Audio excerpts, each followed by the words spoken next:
Have you ever experienced an irrational episode in your life?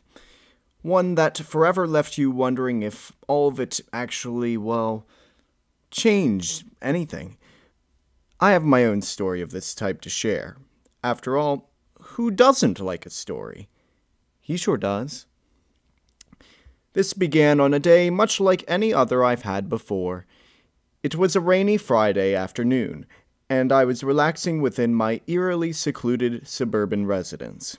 It was like your ordinary small-town house, except literally in the center of a tall field, accompanied by a lone mailbox next to no crossroad, and with no other sign of humans, even existing, in the span of 18 miles. We had the house, the trees, the phone lines, but little of anything else outside. It's not much, but it is home. It tends to grow on you slowly. It had been a busy week, as the month of May always is, but I was about to enjoy my weekend. This one was a bit more eventful than all the others, however. The upcoming Saturday was, in fact, the 20th anniversary of my parents' marriage. Sounds like a merry occasion, doesn't it? Well, perhaps not so much. Coincidentally, the very same day this year was my 20th birthday. This has always been an unfortunate coincidence for me, seeing how this mix-up seemed to push me out of favor. As usual, I was subjected to a weekend alone on my own special day. Sounds horrible, but one learns to get accustomed. My mother and father had already left for their couple's getaway hours before I woke up that morning, almost as if they vanished. They did this every year since I was merely the age of 5, so I was used to it. I've always been left with the facts of my life. They just don't seem to have actual time for me. Though I respected their happiness, as their only offspring, and loyally looked after the house while they were absent, having fun without me.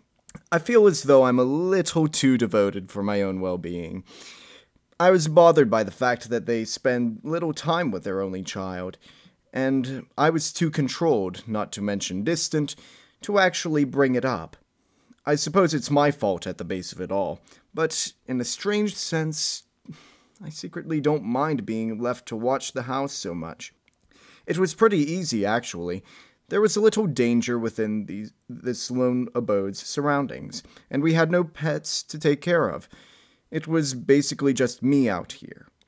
It gave me plenty of time to catch up on sleep, experiment with stuff in the kitchen, and even do some writing.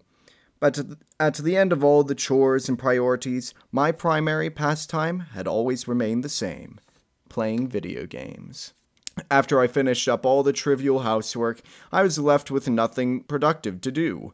So I did what any unamused gaming fanatic would do.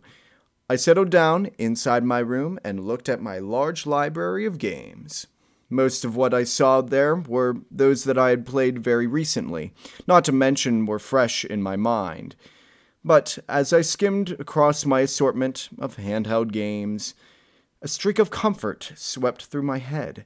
There I saw it. Mario and Luigi, Bowser's Inside Story. My favorite game of all time. One that I haven't replayed in a good while. For over a year, I think. Blissful, I flashed back to its launch day. I was only 15 then, buying the game from my local commercial retailer. Of course, it was like 20 miles away from home, but we always visited that area for goods anyway. You could hardly imagine how excited my adolescent spirit was. I could just feel the waves of enjoyment it gave me throughout the years rush back. A good sign that this was the game of the day. I pulled out the game box without haste, grabbed my light blue Nintendo DSi, and sat down on my nicely made bed. I took a moment to look at the simple yet charming box art, excited to play it all over again. I opened it, took the small cartridge out, and booted it up. I proceeded to load my previous save file up, where my progress was preserved all the way up to the acquisition of the challenge medal moments after defeating the stone blooper boss. Essentially, this medal is a gear item you can equip that shifts the game into hard mode, so from that point on in the game onward. I played through the entire adventure. For hours on end, I was having the time of my life. Punching my way through the usurped kingdom as Bowser, stomping over evil with the brothers, and, of course, smiling at Fawful, the main villain, and his charming Angrish antics. I played and played and played until I finally made it to the final boss battle. The face of my wall clock ticked slightly past 11:30 p.m. I was about to see my thrilling playthrough pay off. The battle started off exactly as I remembered. Bowser and his dark impersonator clashed with clenched fists and their spectacular special attacks. The sight of Dark Bowser scared me, but in a thrilling, awesome way. He looked tough, as I always knew him to be. However, I still had little trouble whittling away his burly cache of 1,500 health. I got really excited now. I knew that this was where I finally get to see that climactic final scuffle with the Beanish Mastermind. The second portion of the battle was set in motion. Bowser had punched out and swallowed what remained of Fawful, a mere blob of a bug that possessed amazing power for its size. The battle shifted to Bowser's insides, where both Mario and Luigi had to disable the now massive Fawful bug's defenses and strike down the star's core. Because this was with the challenge medal equipped, I felt like I wanted more of a challenge myself. So I refrained from using any special attacks. Needless to say, it took me a while to even disable Fawful's giant head.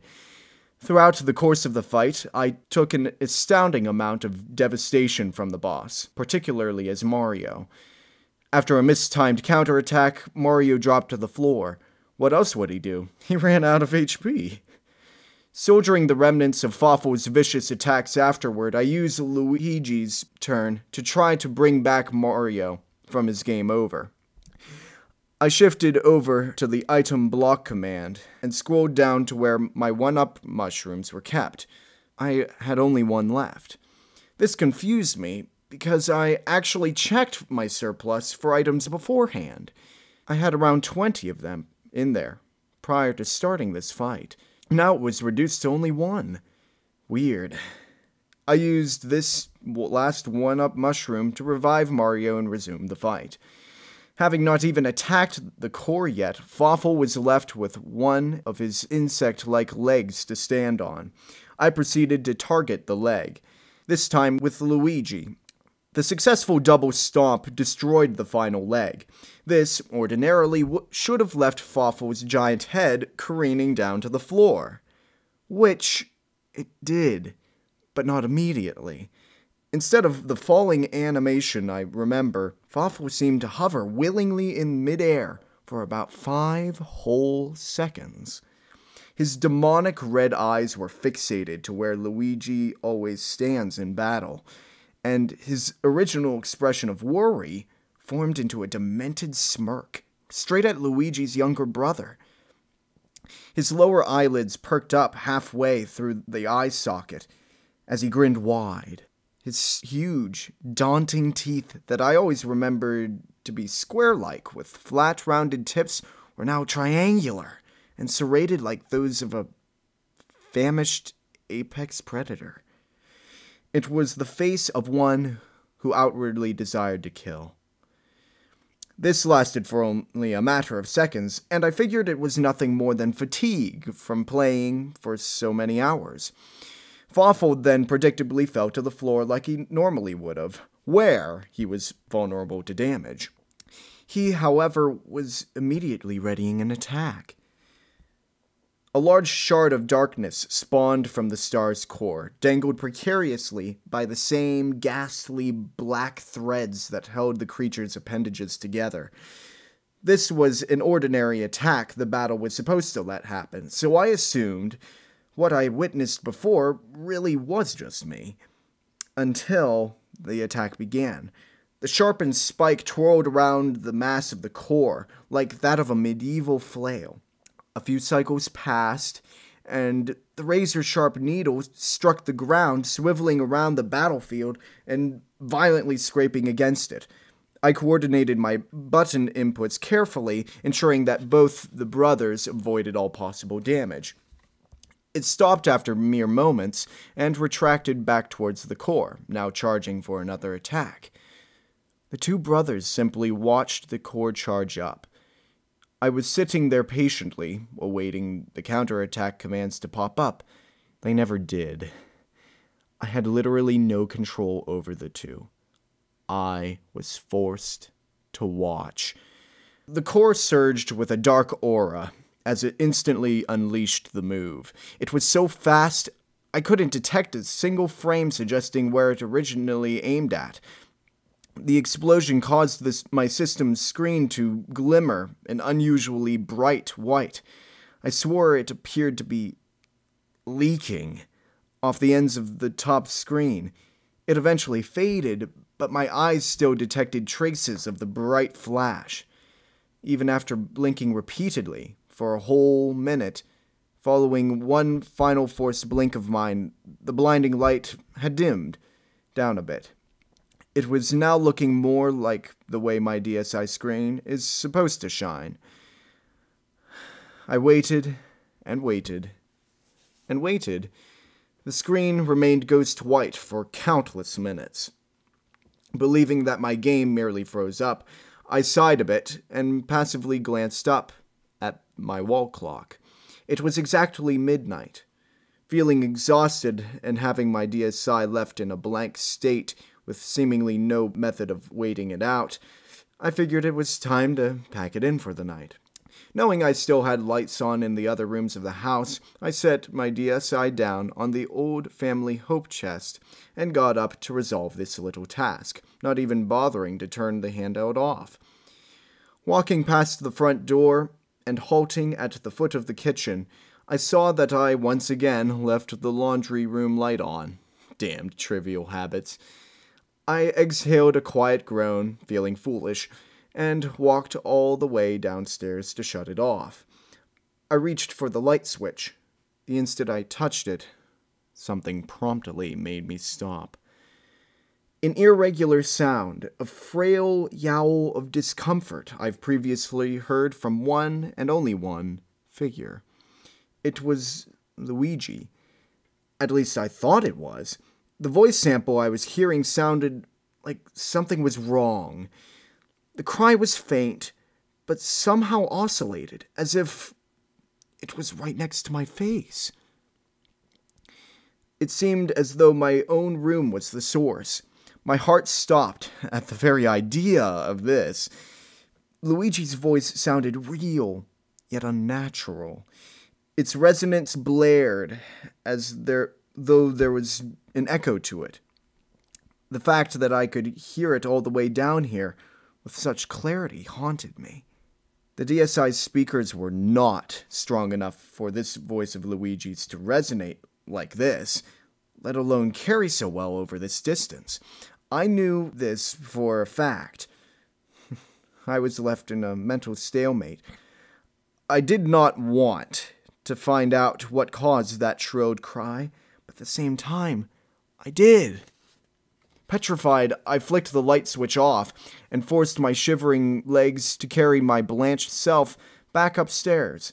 I creeped up to the kitchen, taking step after step, purposely pacing myself to avoid the sound for as long as I could. The crying continued.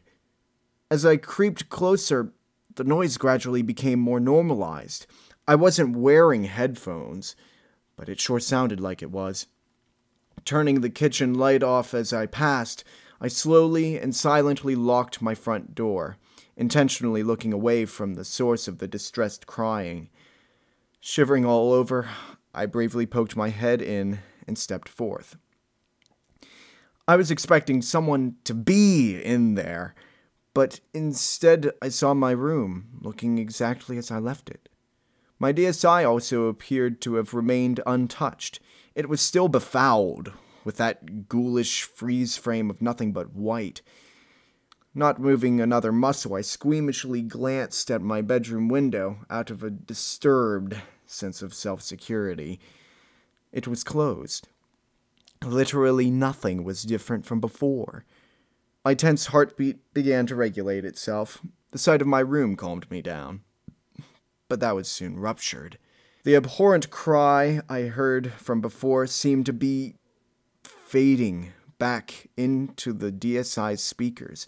Luigi's hushed sobbing from before now erupted into a terrifying reverb of distorted shrieks, sounding as real as a victim in a torture dungeon. Luigi's crying shaped into actual speech. Accompanied by an echo, Luigi screamed, "Help! Mario!" I quivered pathetically, standing still as an icebound statue, listening in horror. Luigi's words sounded like an actual person, like I was at the raw end of a live studio, recording feedback. I've never heard such a happy, gentle character of this type howl in anguish like that. That's the sound of someone begging for mercy, living through a pain he simply couldn't bear. This haunting, tormented screaming was soon to be accompanied by a series of loud stomping, and at the exact sound effect used for Dark Stars floating in game. The tremor of the stomps thumped loudly within the right speaker, and was slowly shifting closer to the left speaker as Luigi wept quietly. Someone or something was after him. Then silence. For 15 or so seconds, the audio stopped playing. I was still shocked from the sounds of poor Luigi's voice. I couldn't help myself to even move a single inch. The idea of turning the system off came to my head, but something kept me from doing so. I couldn't bear to silence Luigi into somber wailing. Even though the well-being of a virtual character's life has no possible effect on my own, I was begging for the system to cease the screaming and shut itself off and end this torment. My mental begging didn't help one bit. Out of the sustained oasis of silence, I could once again hear Luigi screaming, but this time louder than ever. Just then, a grisly sequence of deafening sounds overlapped the scared Luigi's crying. I could hear slashing, crunching, the sounds of bones snapping, all arranged in a mix that could only be described as a crocodile claiming its prey. Poor Luigi's cries of agony grew more hoarse and muffled as the racket of disembowelment changed its speed. Mario!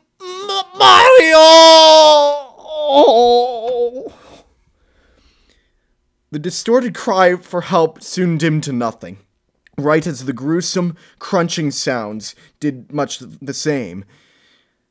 My eyes were literally flooded with empathetic tears for the unfortunate Mario brother. I couldn't do anything but cry.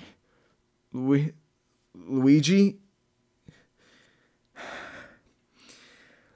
I could hardly describe the terror of what I just heard. Ever listen to someone you care a lot about passed through a meat grinder? I think I just did.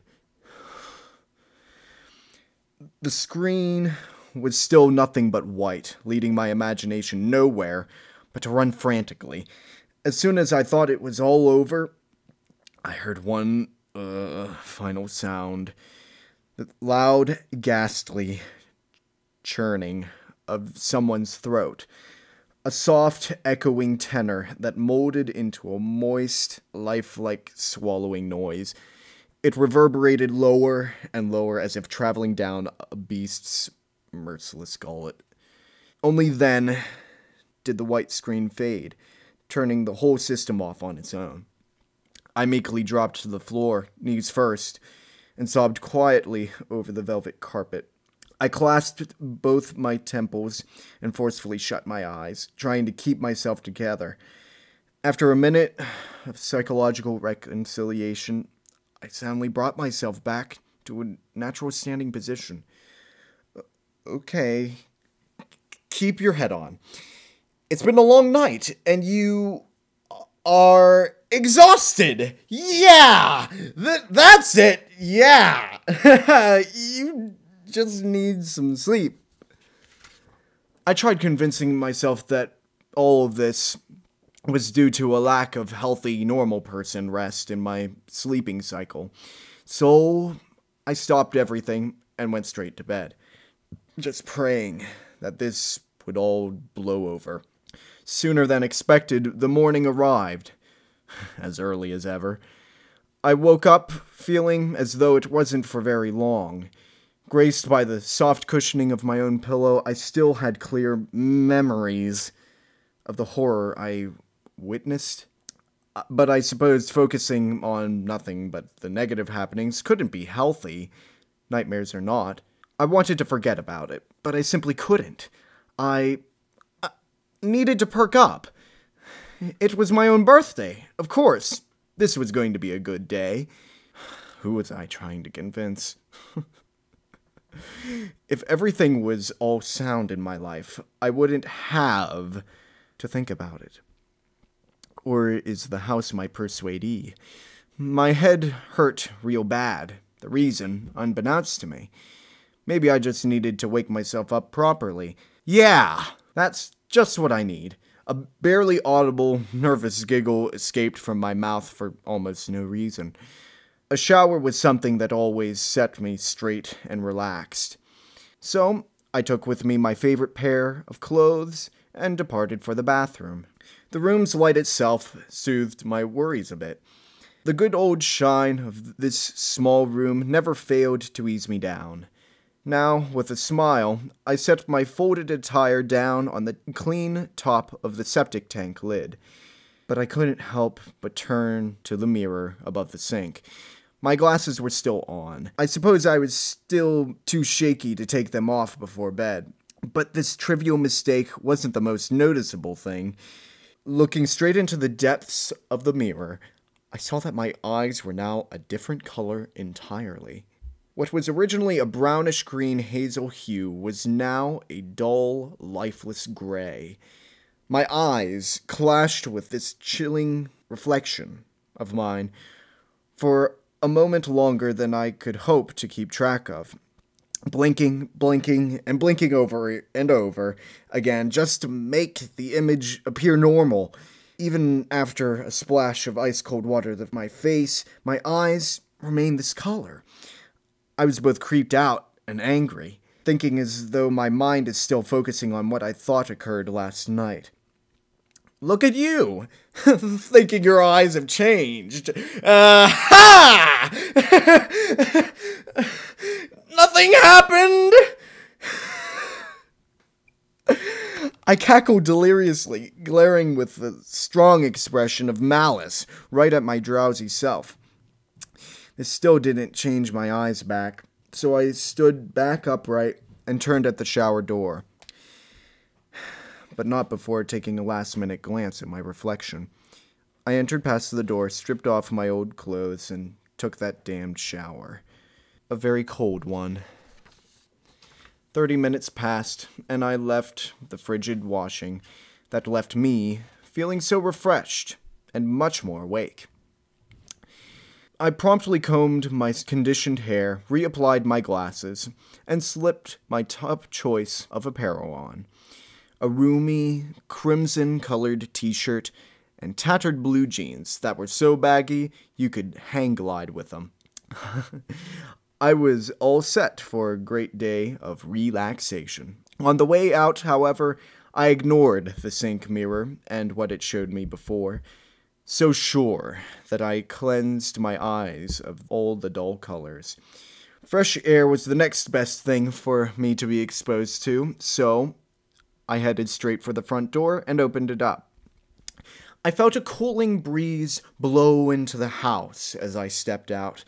It felt crisp, clean, and natural. The cool wind made me want to breathe it in. I inhaled a bit of the freshness and took a deep breath. The next sight I saw wasn't pleasant at all. The grass in our field, although swiveling to and fro from the gentle gusts, was a disturbing shade of gray. Every blade of it was the same as my eyes, completely sapped of green pigment. I was starting to get scared, but thinking about it would only make matters worse. I swiftly banged my face against the side of the house, astounding how my glasses took no damage. Gritting my teeth, I had to literally force an open smile to properly appear delighted, even though I knew for sure I looked like a cocky cretin halfway comatose with some kind of new sugar. Out of nothing more than paranoia, I tilted my grinning mug back and forth, swiftly looking across both sides of the tall grass. Without the bright color given off, the grass that surrounded my house seemed to be in an undead state. But that wasn't possible, was it? I reached out to touch it, but was surprised to feel an ordinary texture, to which I just paused, with tightened lips, and looked away from it. Whether purposefully or otherwise, my eyes were now lined up with a dank, black hue that was our mailbox. I cut back on the forced smile, and walked up to it, opening it up to see if anyone had sent me something. Someone sure did. Inside was a standard parcel from the county post office. I reached inside and pulled the package out. I examined all sides of it, but there was no sign of any previous address or sender. My eyes locked on to the mail I received, carefully tearing the paper off as I returned to the foot of my front door. Inside was what appeared to be a lump of soft material and an envelope. I immediately opened up the envelope and read what the card's cover said. To Space Ogun. It looked as though this card was indeed for me, but there must have been a problem with the postmaster's printer. The L that is supposed to start the entirety of my own name wasn't there, but it must have been an error. I opened up the card and saw a message hand-drawn with very formal printing. To our very SPE CIA space boy. We thought that this WOU space D cheer you up. Best wishes, Mom and Dad.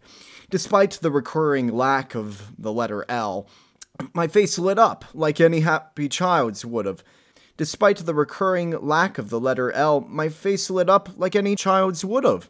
Hearing from my parents, even in text, made me feel a ton more relaxed. But even in this happy moment, I couldn't help but notice something bizarre.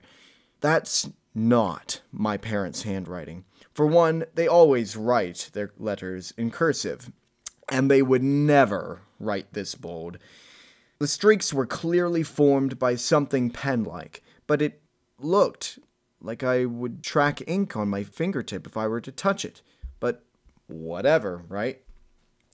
I swapped the odd card for the material underneath it. Flipping it outward, it was a Mario cap. Authentic, silky soft, and very bright red. My mother and father knew just how much I loved Mario and his games, so this brought back a sense of safety for me. I smiled brightly and slipped on the hat without delay. It was comfortable and seemed to fit my head just right. Oddly, the bottom of the cap felt warm, almost as if someone had worn it before me. Still, I enjoyed my gift. I was suddenly put back into a Mario mood. I wanted to play one of his games yet again. I entered through my front door and stumbled back into my room. What I saw was terrifying. Something was very, very different about my room. Glancing at my possessions on the shelf, some of what I owned was now defiled. All of my Mario games seemed to have some type of change made to their covers. Those with Mario on the cover depicted him without his hat, and had a flood of tears streaming down his newly distressed face. He appeared to be crying about something. Touching my case of Super Mario Galaxy, oh my god, the white casing felt very, very warm, and not in a comforting way. It was like I was literally touching the face of a living, breathing person, and touching the tears, they left my fingertips damp. I couldn't even pick up any traces of the gasps I knew to be leaving my mouth, for my heart was pounding much too loud. I could hardly think, but these depictions of Mario were songs spoken from an angel compared to what I saw next. Every single depiction of Luigi showed his artwork to be a murky, sable figure, with the same exact shape he was before.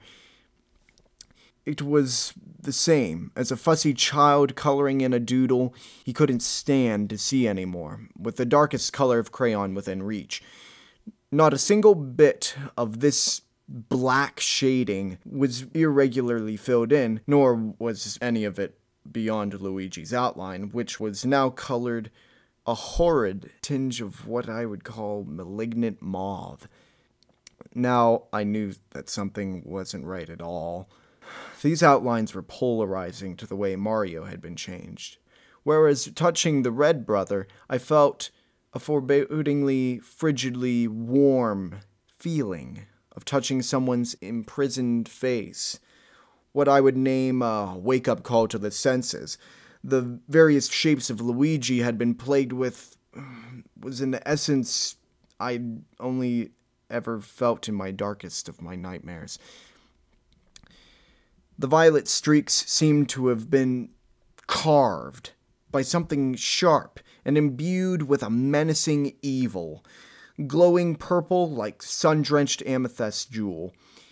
The inner lines resembled a wicked alchemist's tonic, cased in a black vial, and they were pulsating like veins. With the impulse of hexing curiosity overpowering me, I slowly reached to touch it. The shading felt colder than anything I've ever felt before. It was like the repulsive sensation of touching, I'll give it to you straight, a dearly departed's gelid, hollow cadaver. My throat was dry as dust. I swallowed hard as a reaction to this haunting phenomenon. Then I touched the most insidious portion of it all, the outline. Touching it caused my finger to receive unbelievable, searing agony. I screamed in pain, reeling my arm back swiftly and stepped away from it, as if to avoid a contagious disease. The vein-like frames were around the silhouette, left my finger with a visible, almost voltaic laceration, tinted black. I'd imagine this is what touching the tentacles of a jellyfish feels like. Feeling nothing but pain, I dipped my injured finger into my mouth, hoping that that would tone the unbearable feeling down. Then I noticed one of my games was missing entirely. My copy of Luigi's Mansion was gone. Just knowing that I had an even bigger depiction of Luigi on my wall, I slammed my eyes shut and quivered in a stiff stance. I was horrified to even open another eye. But I knew that I had to see it eventually. I forcefully rotated my pathetic, shivering body back over to the head of my bed and opened my eyes. The giant poster of Luigi I had posted up on my wall had a collection of huge black scratches swiped across it. Every hint of green was grayscale, which was no surprise to me at this point. However, the sight of this poster, in shreds, shot a grimacing chill down my spine. Something, a raptor by the looks of it, clawed out everything from head to feet. There was a scrape down the center that seemed to have been more powerful than the rest, since it glowed with the same hue of the pulsating veins, and the claw marks dug straight through the wall itself. My face froze solid for a long minute, until I punched myself and clenched the rims of my eye sockets. What the hell is happening to me? I began to cry, feeling more and more scared as every second passed. I desperately wanted to know who would do this to anyone, let alone poor Luigi. I knew there was only one way to find out for sure. I looked over at my DSI, flat on the hope chest, with a sneer of illogical resentment. It was officially my enemy. I had to defeat it, no matter what. I angrily gripped the heinous device and pulled it with me to the base of my bed, starting Bowser's Inside story up once more. No splash animation played. It brought me right to the title screen. A very different one from before. The word Luigi and the ampersand were not present in the logo. Whatever fragments of the title left over were a trifle bolder than some of the other letters. It literally read off as Mario, Bowser's Inside Story. I see that it spelled out a cryptic message to me, but I didn't know what it meant. A 1? I don't get it. Ignoring every bit of altered material on the startup screen, I simply chose Start Game, with a very unhappy feeling. The standard file selection looked different too. Every icon of Luigi was missing. There was no green whatsoever, and instead it said, choose a save FI_E. But as I looked over to the right side, I noticed a third file pane, slightly exposed to my sight. I went to select it, and it looked like an ordinary empty file. No odd text aside from the missing L from the title, and it was even numbered as the third file to select, even though the game only allows 2 to exist. So I selected the third file. What should have been an opening cutscene was instead replaced by the first instance of overworld gameplay. The place was Peach's castle, except it was the version Fawful had usurped in the story, but still playing like it was the beginning of the game. Mario slowly entered the picture from the bottom screen, short of his hat and all by his lonesome. I was able to control Mario like normal, but his in-game sprite was very different. He appeared to be frowning very strongly, and his eyebrows were curved downwards, exhibiting a depressed disposition. His skin was also much paler than the usual color. Its complexion was like that of a ghost. He was not the same Mario at all. The second icon that belonged to Luigi, that was always mapped to the upper hand corner, was completely gone. I tapped the B button in vain for about an hour, just wishing it would make Luigi come back and hop up once more. My wish never came true. Mario's icon remained untouched, except for the HP counter. It showed the number at 0, which is impossible to see on the overworld. I walked around to try and see if anything else changed. In mere minutes, I ran into a room filled with a few Toad NPCs. They were in the exact same position as before, but were now wearing masks, very much like the creatures Fawful had brainwashed and turned into enemies in the story. Their eyes were replaced by spiraling spectacles, and the same grin the Beanish Lord always has showing. It freaked me the hell out. I spoke to every last one of them, and they had this to say. Oh, it's just you. Did you enjoy that one-up mushroom? Not so super are ya, Redcap? defect. I couldn't believe what I was reading. The toads addressed me as if I were a criminal, clearly ashamed of something I did. And that last remark, defect, that sliced my heartstrings. I was baffled by every bit of this. The game was upset with both me and Mario. But why? All I wanted was an answer. What did I do to deserve this?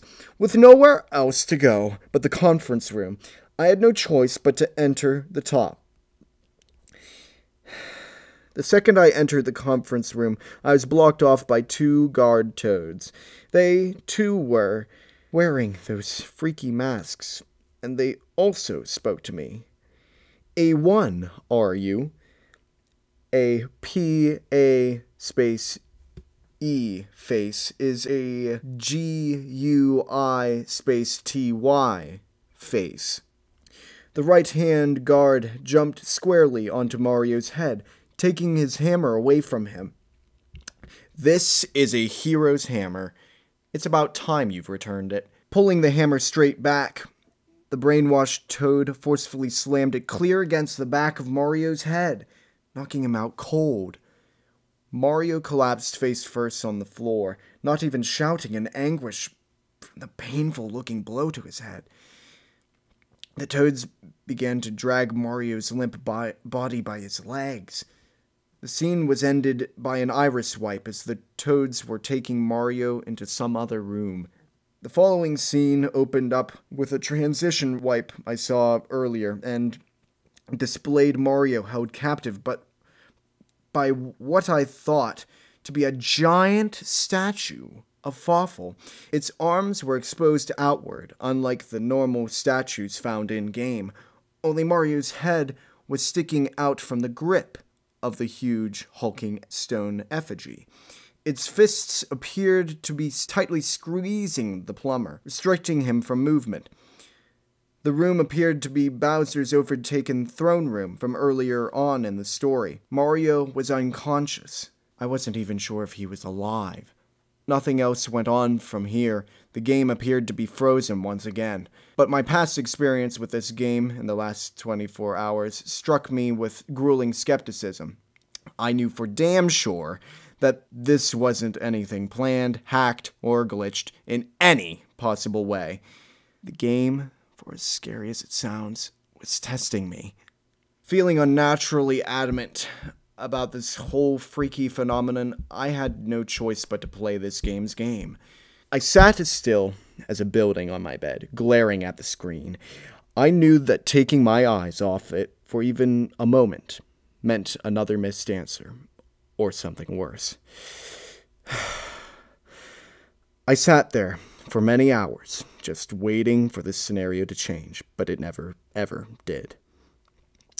Was I really having a staring contest with a game, or am I just crazy?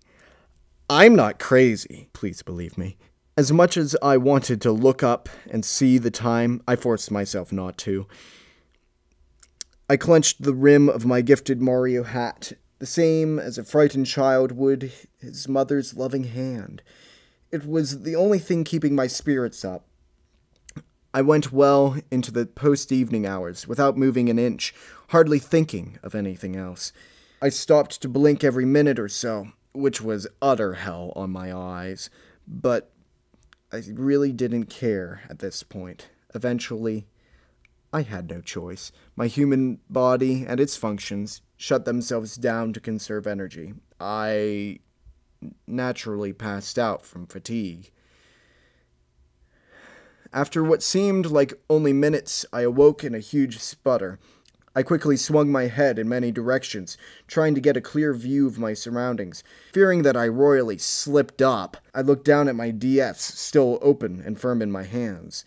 It was turned off. I gasped, pulling it closer to my face. Did the battery die? I tried turning it back on, but that didn't work. It must have run out of battery after all. I bolted out of bed, still adjusting to my meek, underused legs, and hastily went to connect the system to its charger. I plugged it into the wall socket first, But when I tried connecting it to the system, it surged back at me, painfully shocking my hand.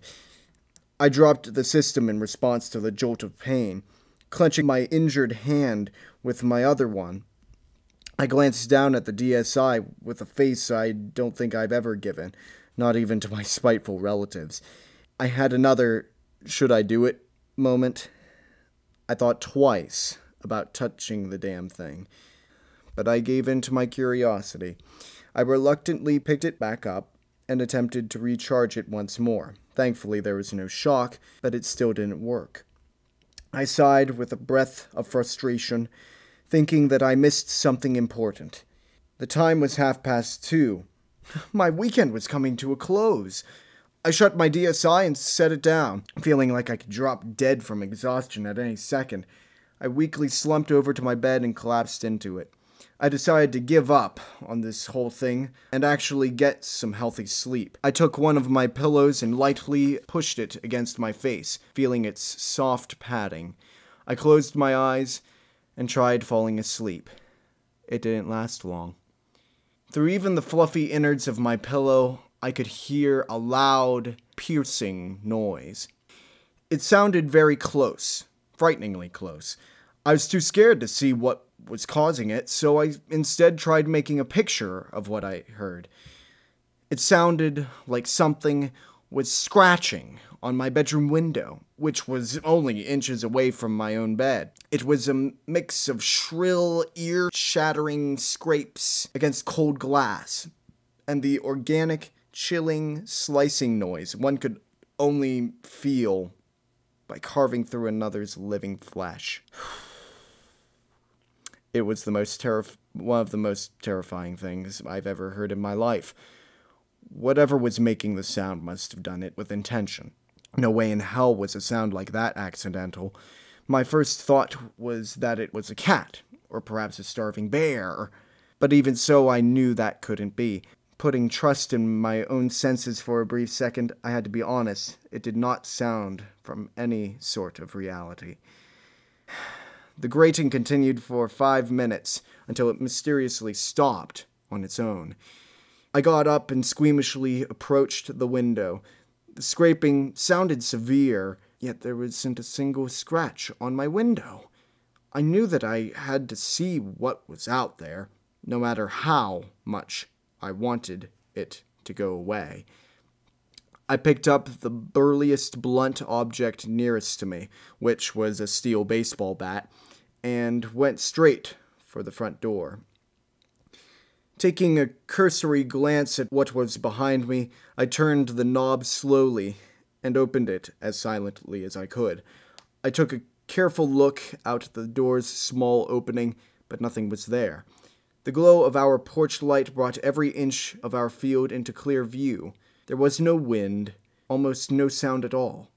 The only thing I could hear were the sounds of my very quiet footsteps coming off the porch. My restless nature resulted in me constantly looking around, even if no sound was to be heard. I stopped for a moment to examine the tall grass, relieved to see that the field was completely empty. I creeped with caution through it, although the rustling sound made me very nervous. Rounding the corner, with my bat straight out, I was surprised to see nothing at all. But it couldn't be that simple. Was I just imagining things?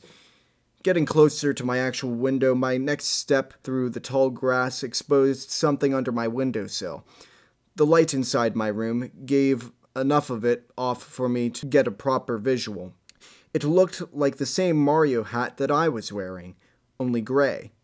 I bolted my eyes open, piecing a detail together. The hat was green. Not wanting to actually touch it, I eased my bat against it, trying to knock it off the wall. The gray hat fell to the ground, showing the front view of it. There was no logo, just a blank space above the rim. But I already knew what this was. Officially feeling spooked, the view of this second cap brought a myriad of questions to my mind. Mainly things like, what the hell's going on, and why is this happening? The prolonged stare I gave to that hat led my eyes to the bottom of it, where I could see a bit of paper sticking out from under it. I used my free hand to turn the cap over and see exactly what the paper was. It was a note, written in what I believed to be black ink, as thick as fresh blood. It spelt out, "A1, are you?" That was the same thing the masked toad asked me! I shot my stance back and took several quick steps behind me. Whatever was trying to scare me finally succeeded. How in hell could text from my game be referred to anywhere out here?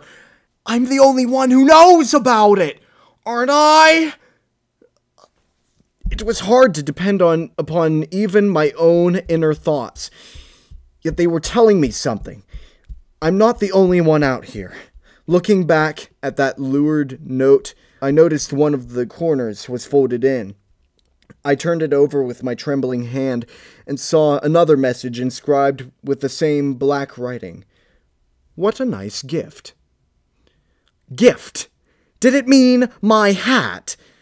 Whoever wrote this seemed to know quite a lot about me. I went to touch it and felt something underneath, something that clearly wasn't there before.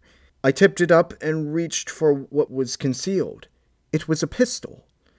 I was freaked out, wondering how a sidearm got there in the first place. But I had the feeling I needed more to defend myself with this soon. I stared, eyes agape, at the note, wondering if whatever figure wrote it could actually see me. I held the pistol firmly in my hand, seeing that the safety was already off. What did this mean? Right from the midst of my silence, a loud metal thud burst from where my back was turned. I dropped the bat and clenched the curious pistol with both hands, pointing it squarely at where I heard the racket from. I stood my guard, gun outward, like a turret, for a minute or two. No other sound followed. It came from my front yard. I swallowed so hard it hurt me. All I wanted to do was wait until my parents returned, no matter how long I had to wait. But whoever's tormenting me wants just that. Me. And they were going to get it the hard way. I kept my entire self close to the gun, knowing it was my greatest, not to mention only, means of defense. Rounding the corner gave me no new answer, only my barren front yard. Except, hang on, something was different about our mailbox. The crimson metal flag on the side was flipped, normally signifying a mail clerk delivering something, not straight up, but slanted, in the direction of the house. I was getting more and more afraid for every minute that passed. Who was sending me mail at 3 in the morning? The post doesn't even run on Sundays! Feeling uneasy at where I was currently standing, I rushed over to the mailbox, stopping to see what was around me for a moment. I couldn't help but feel as if I was being watched. I kept the pistol right at my side, just in case something popped out at me. I used my other hand to tilt the flag back to normal, and then opened the mailbox. Reaching inside caused me to feel another note. I held my hand in there and closed my eyes, just hoping it would be nothing. I pulled it out and read what it had to say. A, with extra space, you need is you. I'd nearly reached my breaking point. These messages, they didn't directly threaten me, but instead seemed more like miniature riddles. All I could think to do at that moment was scream, and I had no reason not to. I angrily shouted at the top of my miserable voice, I read your notes! I played your game! I deserve an answer! I dropped myself to the ground and clenched my fists harder than ever. Who are you? Hearing Hearing my voice echo, I knew my yell was loud enough. But still nothing. I looked at the notes message again, which didn't help me one bit until I turned the paper around. And Fawful. I instantly threw the paper back and gasped, shocked at what I just read. Fawful? It was Fawful? No way in hell. He's not real. At what was probably my third decision at calling something final, I passed it off as nothing more than a sick prank. Still down at my knees, I noticed something else in my mailbox. I groaned, expecting another fake note. What I found was my mother's wedding ring. The gemstone was cracked, with a chunk of it missing, and several warm drips of blood around the rim. I froze solid, feeling like my heart had been ripped out.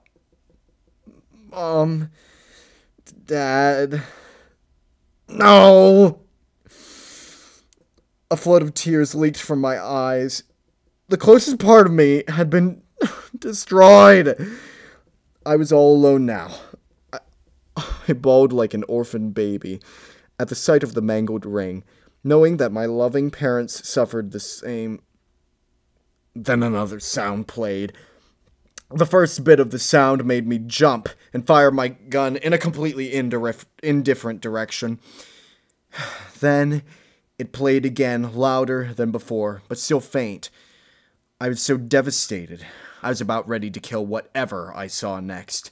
This noise seemed familiar, and in a very bad way. I shot once again, out into the open, hitting nothing at all. I waited for a moment to let it play again. I could now tell what I was hearing. That was the sound used for Fawful's speech in-game. It was coming from my room. Out of feeling so goddamn crushed in my loss, I bolted into the house, and with the thought of cold murder overwhelming my mind.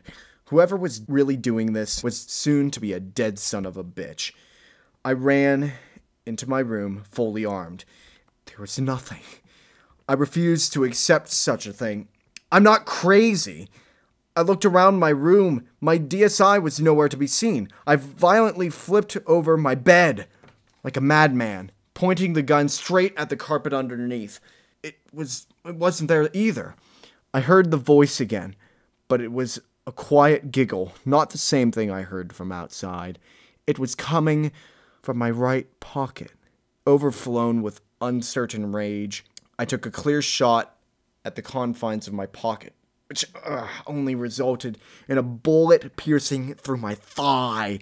I howled in agony, feeling nothing but. I was gritting my teeth from the unbearable feeling I just gave myself. My blood, was horrid black. The same substance the creepy notes had been written in. Miraculously, the bullet seemed to have passed completely through everything but the system. I could see the light blue color from out of the bullet tear. It was completely unscathed. So, I did it once more. Again, only my skin was pierced. The shot completely phased through the DSI. Not wanting to do that a third time, I pulled it out of my pocket, my bullet wounds searing with pain. I stopped to look at it, alarmed by one detail. The power was on. Both lights were glowing black, which is a color no functional gaming system could possibly have. Horrified of what could be inside, I opened it up and looked at the screen. All I could see was a blank gray background, as if the thing was actually turned off. Then something came into the picture from the left. It was Fawful. He was walking slowly into the scene, sporting much more detail than any of his original sprites had. He was taller, had a longer cloak, and his legs had color to them, with a realistic animation style. In fact, he was fully colored, even his green face. There were no gray specks to be seen on any part of his outline, something that characterizes an official Mario and Luigi sprite. He walked to the center of the screen and stopped to face me. He was blinking. and smiling, very unlike his permanent grin. It was a calm, purposefully formed smirk with no teeth exposed. It appeared as though he was taking a good, long look at my face. It finally amounted to him talking directly to me, with his own voice. "Piteous pity. Fawfuls sees that you're lonely. Is that being so?" Feeling too frightened to move, speak, or even close the system, I simply nodded in response to his words. They oddly seemed to be calming me down. "That is what happens when you have the specialness. Fawful has it too." Listening to him speak and move around like that made me feel better. The sound of his voice made my body forget all about the pain I was having. I even ended up smiling back at the screen. He continued speaking to me, and I was enthralled with the conversation. "You make Fawful happy." He stepped closer to me and frowned for a moment. "Does Fawful make you happy?" I had to be honest with him. Yes. I could feel nothing but overpowering felicity as he spoke to me in that anguished tone. I nodded happily, as if responding to a friendly remark. I had a friend with me all along. I tightly hugged my system, hoping that would please him. It turned itself off within a dead moment. I was upset that he had to leave me so soon, but somehow I knew what to do. I set the DSI back in my pocket, and with a big smile, I shot a hole clear through my left hand. It felt good, like I had been blessed with a mutual insignia. I purposefully allowed my dusky blood to leak from my new marking. It completely coated my hand, making it look much prettier. I threw the useless pistol down on the floor and grabbed for my friend's barrel-hued prison with my enchanted palm. Clenching it firm in my bleeding grip, I stood, my spine upright, and closed my eyes tightly, more ready than ever. "Alone, are you? This is much badness. All you need is you, and Fawful." The chant caused my DSI to rupture itself, forming a multitude of cracks to cover it. The black cracks molded into threads that violently shot themselves into my skin. It tickled. I could feel a new, profound meaning to my life course through my veins, spreading itself to every part of me. As my spine twitched from it, I happily strolled over to our big mirror. I could see the changes taking effect. Our eyes turned deep red, with the fluid remains around our insignia molding itself around the hand, taking the shape and color of my other half's fashionable glove. It felt amazing. I smiled widely at our merged self, wondering how my master was. "Are you feeling well, my friend?" He snickered quietly, quite happy to hear my voice. "Yes, we are being perfect." "Hell yes we are." I felt reborn, although we were wearing a flaw. That insipid hat of stupidity my imperfect self put on. My other half told me not to worry, and that he had a solution, snickering our right hand shaped into the beautiful form of Master's lovely umbrous claw. We clenched the red smudge and ripped it to shreds. I couldn't help but cackle at it. "We are having quite the power." He laughed again, thinking so too. "The mightiest of all." Our massive claw gripped the nape of the neck and twisted. It did nothing. Even taking the pistol and shooting ourselves in the head only left a tingle. We laughed wickedly, stroking our chin with the lovely claw. "Think the others would like our story, Master?" Of course.